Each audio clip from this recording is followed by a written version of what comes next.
for people at home, our money. Desperately waiting because their lives depend on it. Huntsville's spirit of innovation will lead the way again. The inventors, the scientists, the medicine makers. Because making medicine that's never been made means doing what's never been done. Please welcome Tommy Battle, Mayor of Huntsville.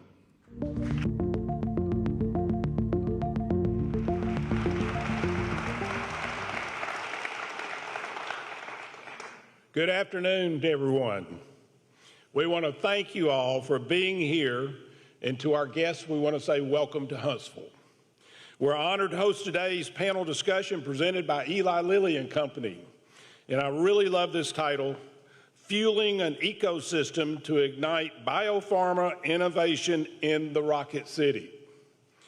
Huntsville is the ideal place for this conversation.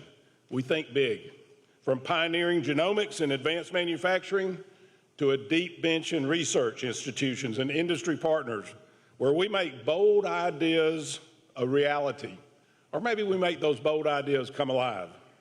Today's conversation brings together leaders from industry, academia, and state government to explore what it takes to grow a thriving biopharma ecosystem. This includes the talent, the collaboration, and the kind of cross-sector partnerships that make Huntsville a success every day. It is now my honor to introduce the 54th Governor of Alabama, a leader who has championed economic growth and expanded opportunities for communities statewide and in Huntsville many, many times.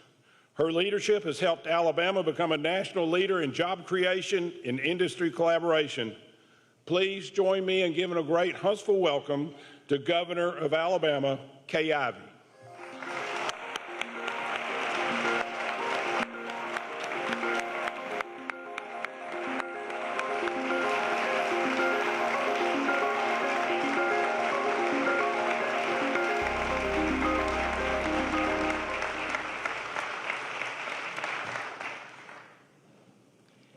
Good afternoon, y'all. Mayor Battle, it's always great to join you here in Huntsville.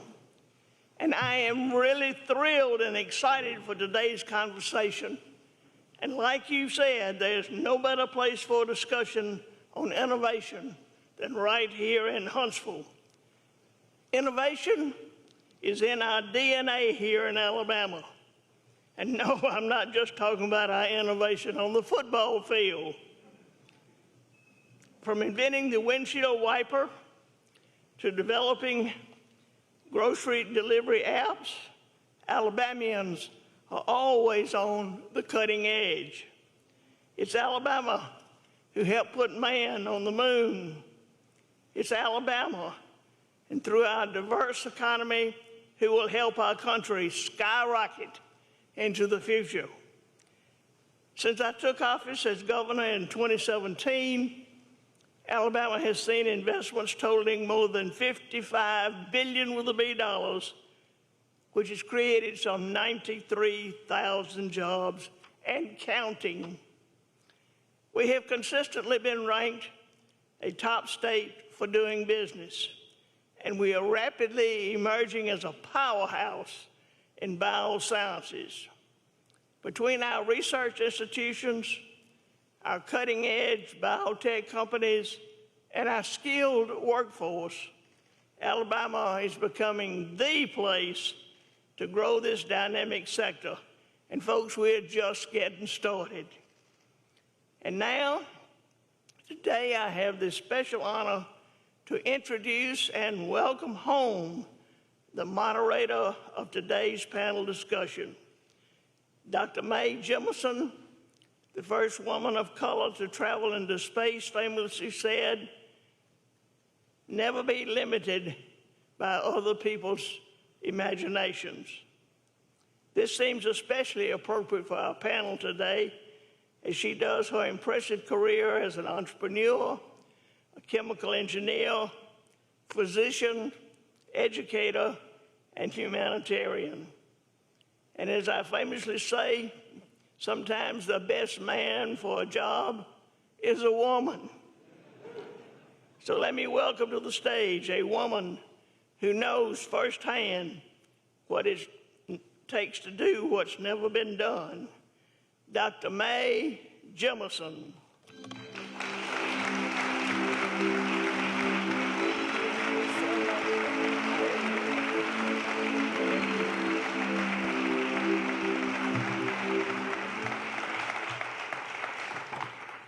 Thank you all so much. It is my privilege to be here with you today. It is my privilege because you're sharing with me some of your time. So I want to share some notes on my journey here and exactly how I arrived here. The first thing I need to comment on is that the way I got here is, well, I was born in Alabama. I was born in Decatur, just up the street. And by the way, I chose my parents really well because they were born in Alabama too. And my father, believe it or not, worked as a roofer on the Redstone Arsenal as it was being built. And little would we know that that whole system would bring me back to Huntsville to work and be trained as an astronaut for my space flight with Space Lab J. And so it is really important for me that I'm here today. I want to just acknowledge two people in the audience as well, because one of the things that happens when people think about astronauts, they think of it as just the astronauts, but they would never be able to do anything. We wouldn't go anywhere without the people who actually put, the vehicles together, who do all the work, from the people who put on the tile to the people who train us. And Gwen Robinson Artis, who was one of the program managers for my space flight, is here, and Homer Hickam, who I'm sure you all know, is also here, and he was my training manager for Space Lab J, so I'm really thrilled to be able to be here with them. So let me just tell you where we are right now. One of the things that happened to me is when I was growing up, I grew up during the 1960s. And this 1960s was a time where it seemed that our potential was limitless. There were so many things we could do. Every day it seemed like we were discovering new subatomic particles. People were breaking speed records on track and field. The modern day civil rights movement, the women's liberation movement, people thought that the world could change and they would be a part of it. So that's the environment that I grew up in. And that environment caused me to believe that it was important to pursue the extraordinary, that I could pursue the extraordinary. But I believe in pursuing the extraordinary tomorrow because it builds a better world today. So let me tell you a little bit again about how I ended up here, what the work I'm doing today besides being the astronaut corps. Well, I work on a project, one of the things called 100-Year Starship. And 100-Year Starship was seed funded by DARPA to ensure that we have the capabilities for human interstellar flight within 100 years. The capabilities, not launching the spaceship Enterprise, but the capabilities. And what we did with our proposal is saying that it had to be an inclusive, audacious journey that would transform life here on Earth and beyond. Because every step of the way, when you're doing or trying to do extraordinary things, it should impact beneficially the people in the world, the people who are doing all of this work. So let me just tell you why interstellar is different from going to the moon or Mars, right? It sounds really sci-fi, and when we got the modest seed funding grant in 2012, it was one of those things that you did not talk about in polite company in space exploration, because of course it was science fiction, it sounded like. But the reason why it's so important is because it's the extreme hurdles of interstellar flight space that makes us have to reimagine, to rethink everything that we thought we knew, because you can't do it easily. And it's going to hit and create radical leaps in innovation for every human discipline that we have to be able to do it. Why is it that different? It's that different because if you think about it, I'm just going to put this in context. Voyager, which I think is the coolest thing we did, Voyager, that probe, was launched in 1977, and it's been traveling at over 35,000 miles per hour since 1977, but it just left our solar system. And if we're going to Alpha Centauri, our closest neighboring star, which is 4.2 light years away, 25 trillion miles, it would take it 50 to 60,000 years to get there. That's different from what we do today because we have to go faster. And as soon as you put humans in the loop, then you have to rethink everything that we think we know. That is the reason why this is so important. And that's the reason why I continue to talk about how do we do extraordinary things? How do we do the things that we know we can't do or think we couldn't do before? And to do this, I'm going to quote 3 women from Alabama. This is to get started. Remember I told you I chose my parents well? My mother, Dorothy Mae Green Jemison, she said, to merely offer the goal to be number one is foolish. You know how people always saying we want to be number one? Or what the student wants to be the number one in this? That's not necessarily the goal, because if only you're achieving to do number one, you may not rise to your own level of excellence. And being number one is not possible for everyone, but we can all achieve our own excellence. So when I was growing up, it wasn't okay for me to just get great grades in school. I had to do the best I could.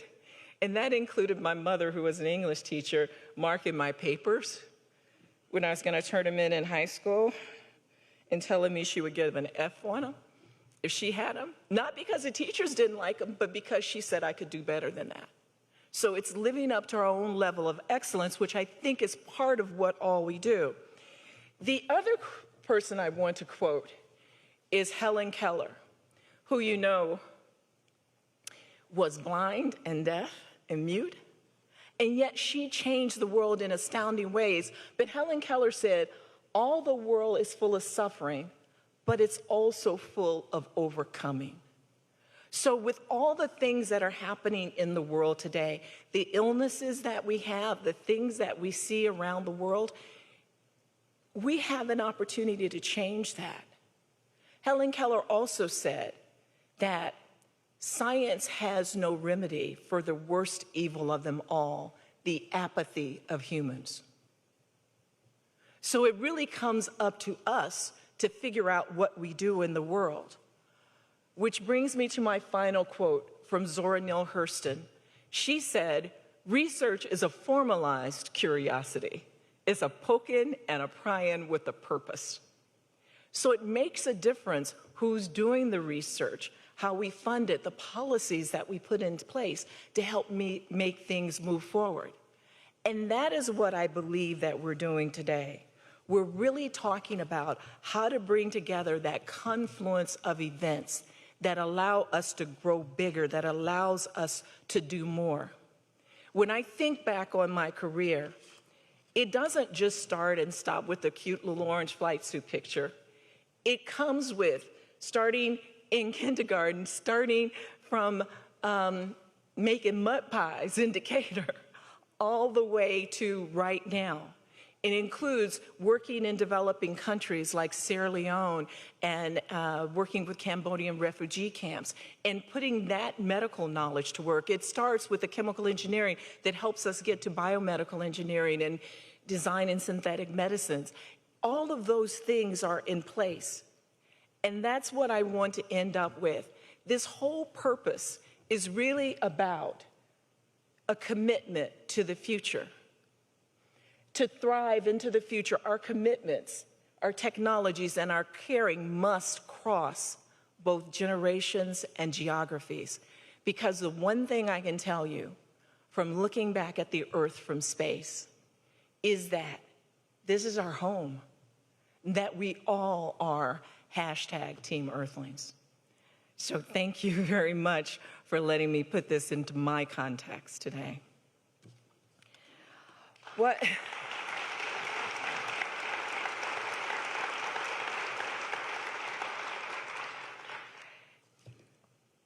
The one thing that I've learned, again, is that when you do great things, it's never done in a single leap.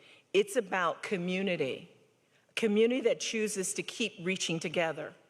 And here in Rocket City, here in Huntsville, that spirit is alive and well. Imagination, grit, and care for people turns that impossibility into reality. Today, we have the privilege of supporting that spirit, making sure that that spirit is able to turn into action with leaders from research, industry, education, and government. People who are building pathways to innovation, to take root, and to improve lives. Our panel, Fueling an Ecosystem to Ignite Biopharma Innovation in Rocket City, is an invitation to lean in and to learn. Let's listen to connections. Let's listen for challenges to assumptions. Let's celebrate the practical steps that will move Alabama forward. So please join me in welcoming our panelists to the stage.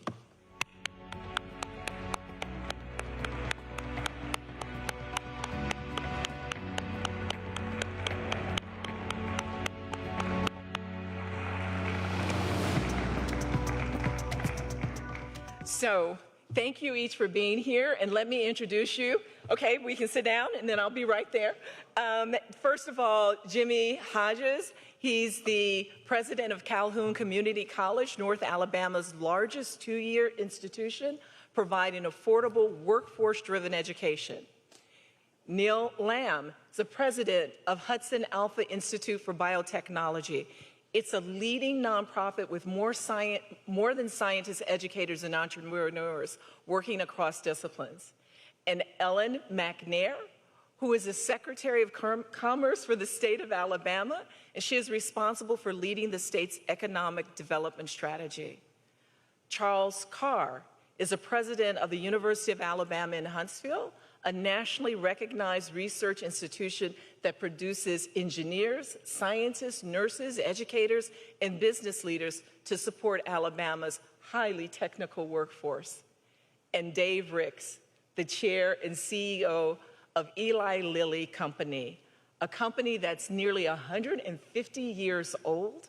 It's an American company that develops medicines for some of the world's most difficult health challenges.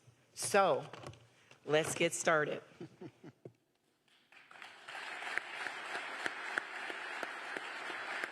Here we are. So, I'm going to start with Neil. Neil, can you briefly describe for us what biopharma is, and can you highlight some of the key areas that's needed to keep advancing human health? I sure can, Meg. So biopharma is that branch of the pharmaceutical industry that utilizes biotechnology and biochemistry and biology in the development of new drugs and therapies. So it builds on the standard small molecules that have been historically the basis for medications and adds in things like monoclonal antibodies, recombinant proteins, and cell and gene-based therapies. I think that there are 4 key areas that are drivers for biopharma to continue advancing human health. It starts with a pipeline of scientific discovery, which is a steady stream of basic and translational research that digs into the mechanisms of disease. Then I think you add on top of that data informatics and AI, because you are looking to predict new therapeutic targets, better ways to optimize drugs, and to determine which patients are going to most benefit from these targeted precision medicines. The third piece that I would say is a key driver is a robust clinical research trial ecosystem for safety and effectiveness. And then once you've got an effective drug, last but certainly not least, you've got to have manufacturing innovation and capacity in order to make significant quantities of your medication so that it can get to the people that will most benefit from it. So I want to ask you a little bit follow-on question with that, because what I want you to do is to describe what you mean by translational, because I think that's really important for what we end up doing every day. What do you mean by translational? So let's compare basic and translational. So basic science is I'm understanding how something works. Translational is I've taken that science and I am looking at how I can apply it into a real-world use case. Maybe understanding a mechanism that leads to a disease because that's what helps me think about the medication, the therapy that shuts down that pathway that's gone haywire in disease. So I am translating the basic science into the real-world application so that manufacturing can then move that forward. Okay, and so that's where we are now with manufacturing. How do we actually get to the point of being able to translate all that knowledge, to be able to get all the pieces together to do manufacturing? So, speaking of manufacturing, Dave, Lilly has committed $50 billion to U.S. manufacturing since 2020. How does this work support Lilly's long-term vision for innovation and supply chain resilience? And what role will Huntsville play? Well, I'm glad you asked. So thank you all for being here today. I guess I say thank y'all for being here today. And it's a pleasure to be here. I'm the CEO of Lilly. Just a little bit on us. As Dr. Jemison said, we're a 150-year-old company next May, one of the 20 oldest companies in the United States. We're one of the largest companies and the largest in our industry, and we've been busy building and inventing, particularly recently. So growing very fast, and because of that, along with really a push with our policymakers in Washington to reshore our medicine supply chain so that we don't have to rely on other countries for critical thing like a medicine. And Lilly's really at the forefront of that. So earlier this year, we announced, along with the Trump administration, a program to invest $50 billion in capital back here in the U.S., and that would be across several sites that were underway and then 4 new sites. And we're here today in Huntsville because we have a very exciting announcement about that. When we went out to place those sites, we interviewed, I think, 44 of the 50 states and 300 different site proposals. And we're really pleased to announce today that here in Huntsville, we're going to select a piece of land just outside the city to build one of those new sites. It'll be a $6 billion project, which is one of the largest, I think, in the state's history, and one of the largest actually in our country's history, to make active ingredients. And this is the essential part of the medicine that works in the body right here in northern Alabama. And this project will get started very soon. We'll employ almost 3,500 people in its construction and in its running phase. And we are just so excited to work with this community and the people in it to make this vision a reality. So that's exciting.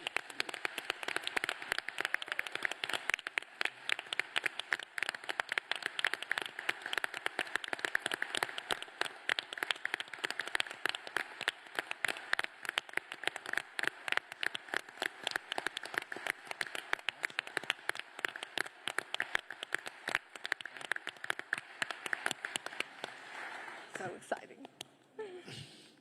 So I think everybody's very excited about this. Yeah. What other details can you share with us about what the new facility will do? Yes. How many jobs it will create? And why Huntsville? Why is Huntsville the right choice? Yeah, let me start with that. I think we, as I said, looked at over 300 different proposals. And from those, we just selected 4. So Huntsville's a very special place because, as you can imagine, it's a very competitive environment.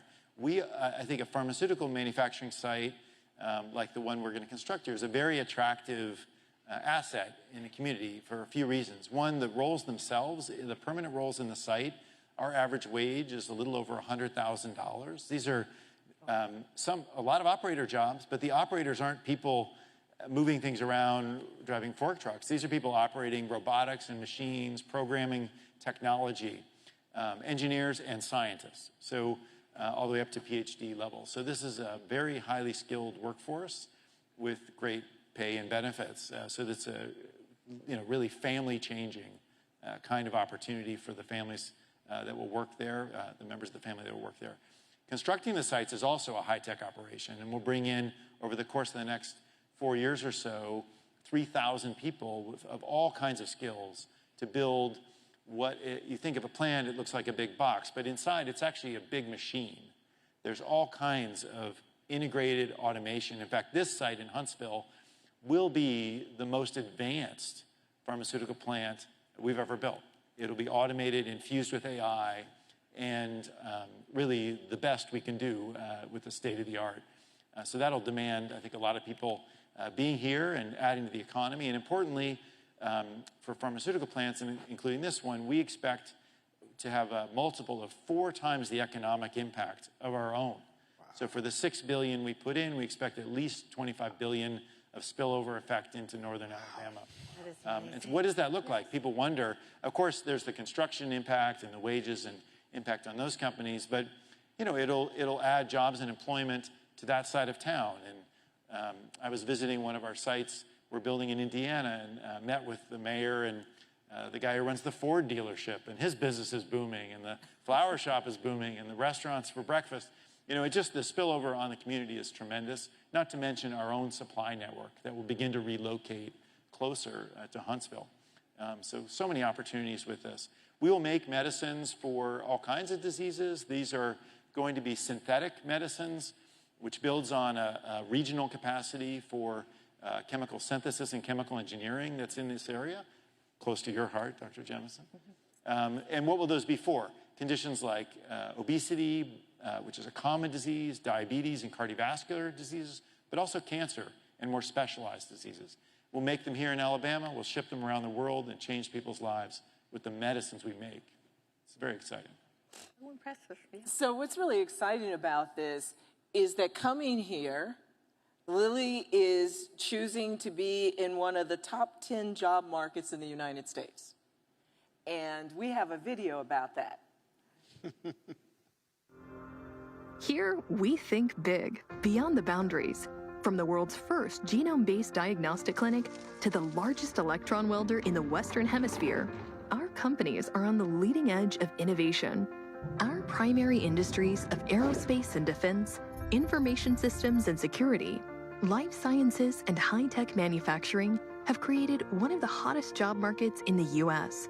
And with more than 100 international companies from 14 countries who are building the most advanced manufacturing facilities in the world, Huntsville is on the global radar for investment and job growth. So we're starting off with the manufacturing, talking about the pharmaceutical industry. Ellen, how does the pharmaceutical industry fit into Alabama's long-term vision and planning? After that announcement, you really need the 4 of us. That's a hard act to follow. It's really hard to do. But I just do want to say on the follow-up to that announcement, this is an incredible, unique project that will redefine our state. Just like Mercedes almost over 30 years ago, that redefined our state for the automotive sector. This project is truly, truly going to redefine our state in ways that right now we really can't even imagine. So thank you so much to Eli Lilly for selecting Alabama. Thank you to the Team Alabama, both the state and local members of Team Alabama who worked so hard to make this a reality. It was over 2 years of recruitment and work to get to this day. So obviously, this is an amazing day, an amazing time, the single largest project in the state's history. The largest single project in state's history. So, again, thank you so much, Governor Ivey. Thank you so much for your leadership on this, and Mayor Battle, and all of the folks that had a lot to do with this. Many, many people behind the scenes that had so much to do with this, and we are grateful. So thank you. Thank you so much. So when we think of the impact, right? So I heard that building this facility right now is going to be impactful 30 years into the future, right? So that means that we need to do some education, right? And so Chuck, can you really tell us about how the University of Alabama, Huntsville, will use its STEM expertise to develop future biopharma talent. And has Lilly's entry into this market here in Alabama really sort of spawned new ideas for growth? Well, so first of all, we like to think at UAH that we played a major part in Huntsville becoming the Rocket City. We were started to help Dr. von Braun put a man on the moon, and we did that in a couple of ways. Number one, we helped produce workforce. We graduated engineers, physicists, scientists, mathematicians, and they stayed here in Huntsville, Alabama. And the second is we really augmented their efforts by providing research support to everything that went on at Redstone Arsenal, with NASA, and here in this community. We like to feel like we'll be able to do exactly the same thing in the biopharma area. As you've heard, producing and discovering new drugs is an incredibly complex endeavor. It'll require chemists, biologists, chemical engineers, process engineers, quality control engineers, computer scientists, and all of those things are right in our wheelhouse at UAH. So we feel very confident that we'll be able to be a big contributor in the workforce area, but we've also made a special emphasis on our research to make it highly applied. And we think that'll be really, really necessary here. I was going to say as we work with biopharma, but now I'll say as we work with Eli Lilly. How about that, right? So we're really looking forward to it. You know, I think the other thing that we try to do a lot at UAH is we try to be really in tune to the demand signal that comes from this community. You know, what the needs are, and then we'll try to adjust our programs to be responsive to those. And really continuing to build that ecosystem that will foster the growth. I want to ask you, Jimmy, about when people picture scientists, you tell people to draw, little kids draw a picture of scientists, they draw somebody in a white coat, right? And they think of the person with the 4-year degree or a PhD. But all of this really relies on skilled technicians. It relies on the people who do the everyday work. What technical skills will biopharma companies like Lilly need most from community colleges? What will Calhoun do? Well, you know, we are learning more every time we have a meeting of what we need to be doing. And thankfully, we've been working with chemical companies in the Decatur area for 15 years or longer. And we have a process tech program to where individuals learn how to run the machines that will mix the different items to create the medicine, and we will enhance our current program, but we have a really good program as it stands. But then also, you think about all the different pumps and all the different piping systems, so they're going to need industrial maintenance technicians, they're going to need welders, they're going to need people that know how to program robots, as we said, how to program PLCs, and to do all of those things. And guess what? Calhoun is the source of all of those skilled trades. So the term process was used here a number of different times, and I think it's really important to get a volunteer to explain what you mean by process. I think, Dave, you mentioned that the factory is going to be really like a big machine. Yes. Right? Who wants to jump in and explain process just for a second? I can start. Maybe Neil wants to add too. But one thing that's changed in our industry is sometimes people think about chemistry like we think in high school chemistry, where we'd add some ingredients in a vessel and we'd heat it or cool it or mix it, and then it would change. And that's sort of the miracle of chemistry, right, is you can create new matter from different parts. But to do that at scale, to do it safely, and to do it reliably, we more and more do that in a continuous process. So it's in a flow chemistry. So you're moving the materials through different states, and it's continuously happening. And so that requires more automation, more technology to test whether you're getting what you want from each step while it's moving. That's more complicated than stopping and measuring. So those are some of the technologies we'll use in this plant, and it's revolutionized our industry, and it produces safer, higher quality, more reliable medications, and it will require different skills, like Jimmy was describing. Yeah. And in some ways, this whole idea of process engineering, even though it's been around in the chemical industry, I think as we start to get into biopharma and other things, and particularly with new types of compounds, we need to develop new disciplines and new skills. Are you finding that is the case as well, Chuck, in terms of just changing what you're teaching? And Yeah, you absolutely change what you teach. You know, we used to talk about industrial engineering for instance. Now we talk about system engineering, about how all of these things work together and none of them work in an isolated stage. We're not doing batch processing here. We're doing continuous processing. We talk about taking a traditional chemical engineering degree and infusing it with much more bio involved with those kinds of education opportunities. We also talk an awful lot about hands-on experiences so that young people come out not just with good schooling, but with a good education. Okay, and so it's really about the talent development, right? 100%. You know, that's one of the things we're really proud of at UAH is that 80% of our graduates stay here in North Alabama. So it's really about talent development. And I believe, speaking about talent development, Rick, you were recently on a podcast and you talked about the need for talent in biopharma. And you had some interesting connections. And I'd like for us to look at a clip. Okay. The economy around biopharma I think, has some unique properties that should make us want to own it. One is, it is in the knowledge economy. To me, sort of the pinnacle. Paradigmatic knowledge economy. It's the Premier League of knowledge economy.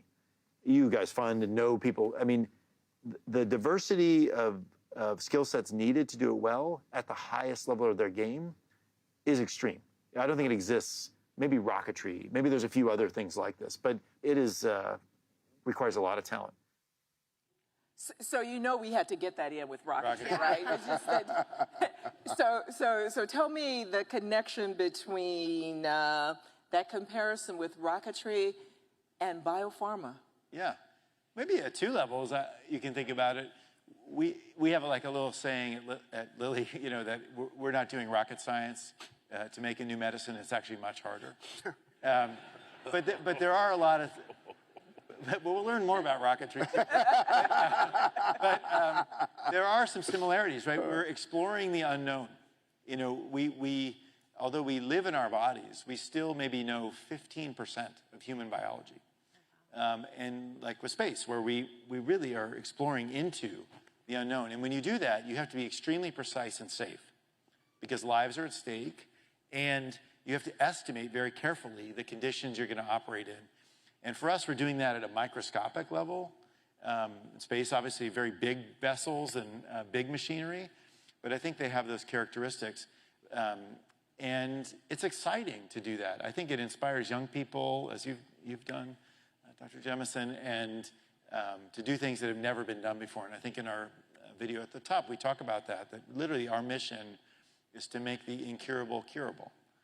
That's what we do, just like an astronaut's trying to make an unknown a known, what is happening. So we have that kind of mission and technology, sophistication, and precision that is required in space travel as well. I think also to do that, you need a very complicated set of people, and that's what I was trying to talk about on the podcast, and Chuck was just mentioning. And I think as technology has developed further, we find more and more verticals have to come together, people of different disciplines. And that's not quite enough either, because they have to know enough about each other's stuff to work well as a team.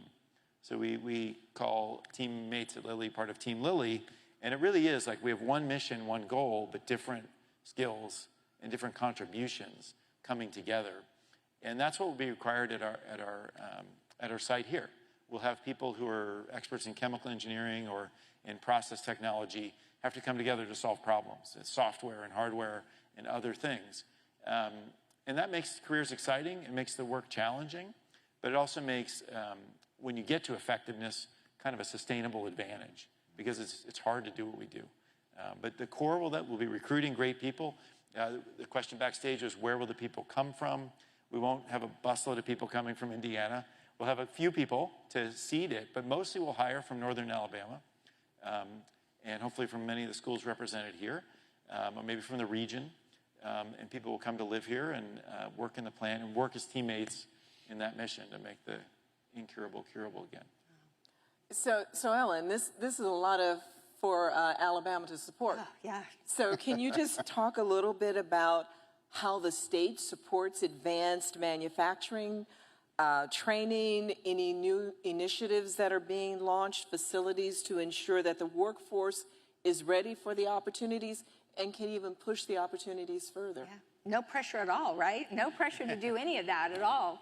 I mean, obviously, Huntsville in North Alabama has a great system already with workforce development. I mean, we've already heard a little bit about that on the panel today. And our state has a world-class training program, the AIDT training program. World-class, constantly in the top 3 workforce development initiatives around the country, and really a best practice from around the world. So we're very excited that AIDT will be a partner with both of our institutions here, and will be a partner in the community. And not only that, we'll actually build a training center just for this project. And again, thank you, Governor Ivey, for the support to be able to do that. So there'll be a whole new training center that will be built to support this and work alongside these institutions here. And not only was there help with the workforce, but also the infrastructure that's needed. And one of the real important roles the state is playing now is the development of sites and infrastructure for future projects. So they have been programs called Growing Alabama and the Seeds program that have really gone out and tried to get ahead and build these sites and have these sites prepared for the future. So we're excited to be able to support because of that work, Ellen, and the leadership of Governor Ivey. I mean, that's one of the reasons we came here, is it's a site ready to go to work on. Right. It's not something where we have to put in infrastructure, we have to wait for permitting. These were key criteria. So your vision is paying off with this. Well, and a lot of credit goes to Huntsville and the area for preparing that in the future. That is a very special site that's been waiting, and the mayor can shake his head and affirm that what I'm saying is true, that's been a very special site waiting for a very special project. So very excited to have it there. So I'm going to ask a question that's not in the script. Going off script. In terms of this, as we're talking about it, and we talk about the state of Alabama, how does this impact the rest of Alabama? And I know that, that there's like the University of Alabama, Birmingham, sort of in the middle of the, not really north, really not south. How does it impact the rest of Alabama? And how does the rest of Alabama? What's the name of that other university? No, I'm just kidding. So I'll speak to the universities. Actually, everybody thinks of the universities in the state of Alabama in the context of athletic rivalries. And certainly those are passionate. But look, we've got great working relationships with universities all across the state. I spent a long time in Tuscaloosa. The president at Auburn University is a chemical engineer. Visited just the other day with Don Killingsworth, the president at Jacksonville State University. So we understand that none of us individually can take care of all the needs that are going on in this state. We can't take care of all of them up here in North Alabama. I mean, fundamentally in North Alabama, you're talking about exploration of new worlds, you're talking about the defense of a nation, and you're talking about producing medicines that are going to allow people to live longer, healthier lives. There's not a university in the world that can take care of all those things. So we work really, really hard to collaborate, not just with universities across the state, but I think it's probably important too that we shout out here. Love working with Jimmy at Calhoun, but we also have Drake State here, Alabama A&M University, Athens State. So I think you'll see a great spirit of collaboration amongst the universities in Alabama. Good point. And along that line, Neil, can you talk a little bit about Hudson Alpha work? Yeah, I sure can. I think that when Hudson Alpha was founded by Jim Hudson, who I think is in the audience, and the late Lonnie McMillan, the idea was that if you brought world-class scientists and entrepreneurs and educators together with a shared infrastructure, you could more quickly move discovery into real-world application. And I think Jim and Lonnie saw that creating that bioscience ecosystem here would actually one day attract large global organizations, because we would have built that sense of collaboration, that sense of camaraderie. And I think it's amazing. It's a beautiful validation of the vision of Hudson Alpha and also of the concept of collaboration. I have the pleasure of working with Jimmy and Jimmy's team and with Chuck and Chuck's team, and I've worked closely with Ellen and can't wait to work with Eli Lilly, but it's this sense that no one can do it on their own, and we all work together, and each of us brings a part of our expertise to the table. So Jimmy, can you tell a little bit about that sort of collaborative ecosystem?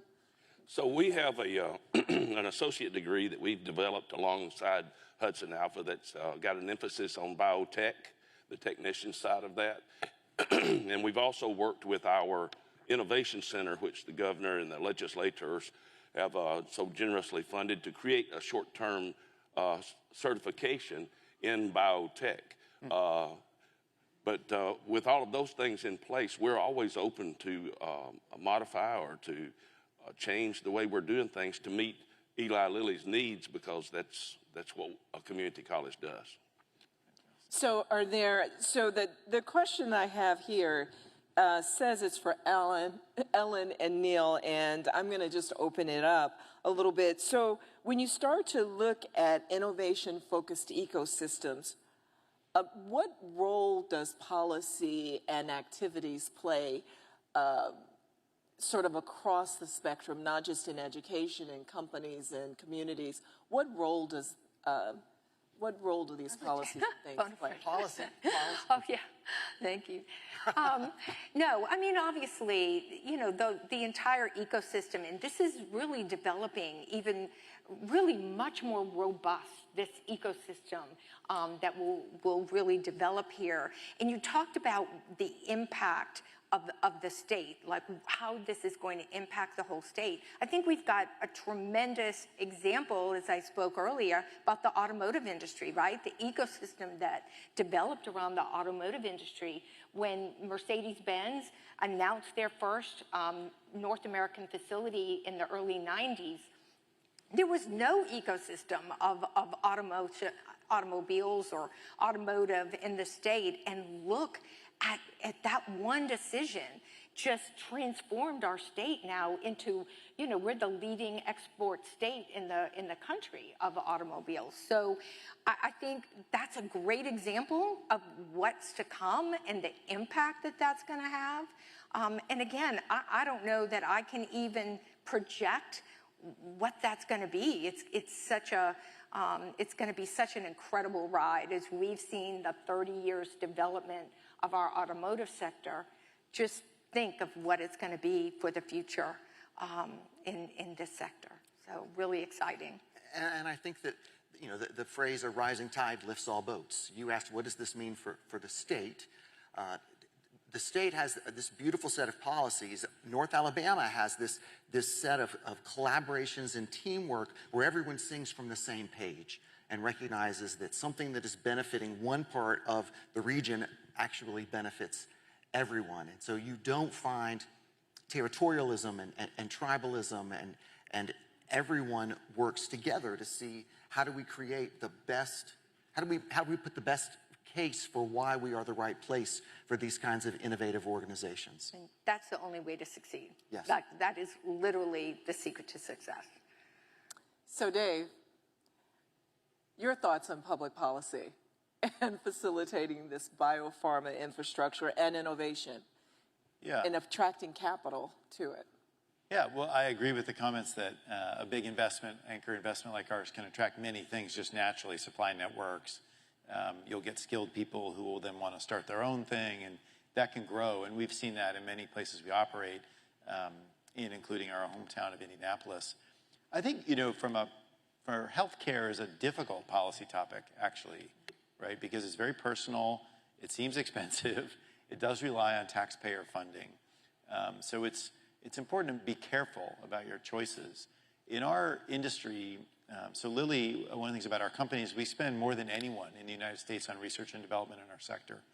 We'll spend this year about $14 billion in R&D. And just to proportionalize that, the federal government spends 40. So we're a little more than a third of what they spend. We spend more than the country of Germany. So we're doing scaled R&D. We're making bets on ideas that mostly won't work, but the ones that do work will transpire into medicines and breakthroughs 7, 8, 10 years down the line. So the key thing we need, and I think Alabama would need, to really attract the sector's stability in policy is a predictable environment that chooses to reward innovation, gives, of course, preference to degrees and education that can feed the workforce, that allows new sites to expand rapidly like this one we're talking about today, but also then adopts the products and the physicians in the community use them so that there's more experience. That allows you to do more clinical trials, which is a part of the research process. So I think the idea of focusing on a sector like ours and then having a set of policies that are just consistent through time will be the most important thing for Alabama to win. And I should say, we're really pleased to land here. There are many choices for investors in this sector, and Alabama isn't the incumbent. Right. You're the newcomer, like IU football. Yeah. We're like the newcomer. So, in this case, you know, we know a lot about pharmaceuticals and very little about football. You know, it's the reverse in Alabama. But you know, Boston, the Bay Area, these are places that have been going for a long time. And I think their mistakes have been to have policy uncertainty, to send mixed messages. Oh, we only want small companies, not big ones. We don't like big pharma, we want small pharma. Or we want to develop the medicines, but we don't want to use them in our community. Whatever. So I think just thinking about it from end to end and consistency, I think we could pick our head up here in Alabama in 20 years and say this is becoming one of the world-leading centers, end to end, for discovery, development, manufacturing, and use of the latest medicines and technologies. Keep people well and have a healthy economy. I think that's a vision to shoot for, but it will take careful planning and consistency over time. How exciting is that for our Exciting, state, right? Yeah, so exciting. So I have a confession to make. I'm getting a little antsy sitting in Huntsville, and we're talking about everything but space. So here's what I want to throw out something. Because I know, for example, the University of Alabama, Birmingham was one of the places where I trained during my flight for protein crystal growth experiments. There are lots of crossover between the life sciences and space exploration. Yes. So right now in Huntsville, I know that there are a number of different companies, like I live above space, which is trying to develop a partial gravity space stations. There's all this work that's going on with space exploration and can be involved with the life sciences. And I just want to set this up for everybody. This is my piece on policy. It's not written in here. But when you think about it, space provides a platform for testing life sciences systems, whether you're talking about growing large protein crystals or whether you're talking about how the body adapts to unusual environments, yes, or being able to look down at the Earth, right, from space and understand ecosystems like, for example, vector-borne diseases that need specific biological systems in order to grow or to be controlled. I throw that out because I think that there's an even larger possibility beyond where we think about biopharma here, but how do we take these other kinds of, let's say, specialities of Huntsville and put them into play? And I'm going to go to you, Neil. So I would start by thinking about, you know, if we're going to have long-term space exploration, we clearly are not going to be able to ship every potential kind of medicine that we're going to need up to space. So we've got to think about how are we going to actually create medicines on the fly as they're needed, which is a whole different way of thinking about what process engineering and chemistry looks like. I think there's a logical connection and connectivity there. But I also really like your point, May, about seeing the world from a higher perspective, thinking about how can we track and trace infectious disease. How can we then think about bringing that down a level with drones and then all the way down to people walking on a field. So all of those components are connected, and stop not thinking about them as individual compartments, but looking for those connections becomes really key. Maybe two other ideas. I think material science and chemistry required in material science for space is extreme. I think many of the breakthroughs in modern life came through the 60s space exploration, moonshot idea. And I think whenever a particular sector pushes the envelope, you find new things, but then often they can be applied in other ways. And one thing we do need is a lot of help in having more efficient processes, safer processes. I think some of those things will come out of the work that happens here in Huntsville for a different purpose. So I think thinking about those horizontal technologies that can really help us. Of course, machine learning and computers is another one, advanced mathematics, et cetera. These all apply to what we do at a microscopic level, not at a planetary level. But that's important. And then, I think the other thing you mentioned is, the idea that experimentation, and putting that in extreme conditions. And we do that when we test and design medicines. Perhaps we can do more of that in space, or the space experience can help us do that better on Earth. So lots of opportunities. So, Jimmy, you started your career as a machinist? That's right. Okay, I want you to bring us back down to earth and machinery. How do you work with advanced manufacturing, and how do you get into the K-12 community so that they understand that these skill jobs, that these opportunities are available? Well, the city of Huntsville just recently built a really, really advanced career tech center. What we do, and Madison County is working on the same, and all of our surrounding counties, Decatur City. And what we do at Calhoun is we go into those career tech centers and we offer dual enrollment. So we send our instructor to their locations and teach them those advanced manufacturing skills that are relevant and current. And a lot of those, we even have certain certifications on it so they can celebrate as they go along their learning processes. And Neil, you do K-12 work as well with Hudson Alpha? We do. Education and workforce development has been an important part of the Institute from the beginning. And at that K-12 level, it's the recognition that that is tomorrow's worker, and that's the place where we can begin to engage and excite them, and then we can move into collaborations with community college and with undergrad programs. We create educational kits that are used across the state and really around the globe that are hands-on, that teach things that are difficult to necessarily read in a textbook, but you can do it as an experience and you can tie it to a real-world need. And there's a lot of teacher training and workshops that we do to build that community of practice. Because if you can, we're excited about working with Lilly, and how do we bring Lilly's stories and experiences into our educational ecosystem here in Alabama, and how do we then potentially look at bringing those into their other educational ecosystems, but exciting students when they're young, early and often, building that skill development, as you just heard Jimmy talk about, and then connecting that to the real world careers. I think that's the way that we are going to continue to build that 30-year workforce. And if I might add, I know we're running close on time, but as Dr. Carr spoke about the collaboration, I know I would be willing to bet that our superintendents are in the crowd here today. We all are on speed dial. We have each other's cell phone numbers, so we communicate regularly. And for that, I'm very grateful to be a part of that. Thank you.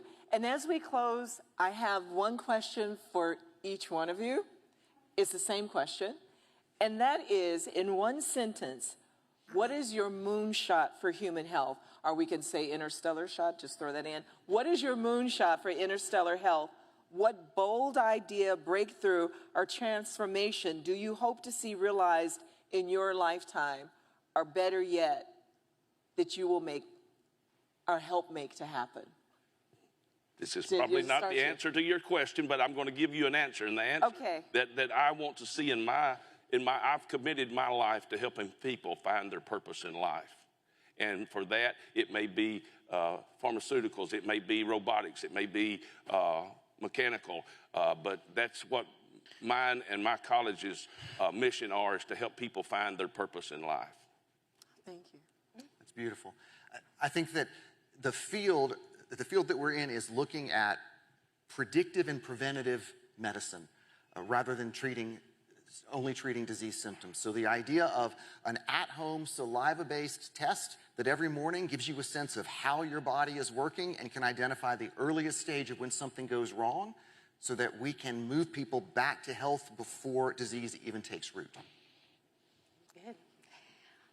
I guess my moonshot would be that Alabama become a national leader, as Dave has outlined, that we are leading the world in the prevention and cure of diseases, and Alabama is leading that charge. So the integration of all biological knowledge into unified multi-scale models of disease that'll allow for the effective and economic cure for all people. Wow. You stole that. And, Yeah. and it's your turn now. I have to go last. I have one, but first I just want to thank the panel and people of Huntsville, Governor Ivey, all of Alabama for welcoming us so warmly. We're just so excited to be here, and I promise we'll be great neighbors. You'll be proud of what we do here. It's going to be really important for the state and great for the world. Speaking of that, the company Lilly's soaring. We're the most valuable drug company in the world, crossed $1 trillion market cap, and are able to invest so much in research because we're currently making obesity and cardiometabolic disease obsolete. That's what's going to happen. That's not my answer, because that's going to happen already, and we're going to make those products here. But I think what's next is making diseases in the twilight of life, particularly dementia, obsolete.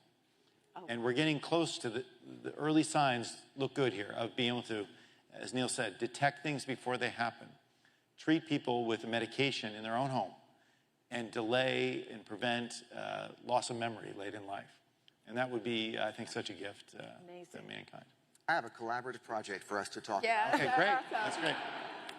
Well, I want to thank our panelists, and if you could join me in thanking our panelists for their wonderful thoughts.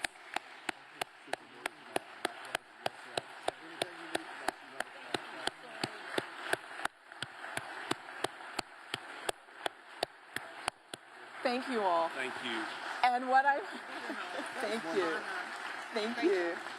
Thank you.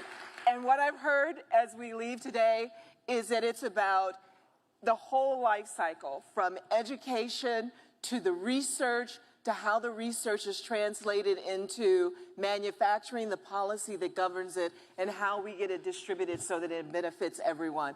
Thank you again for a wonderful panel and your insight. Thank you.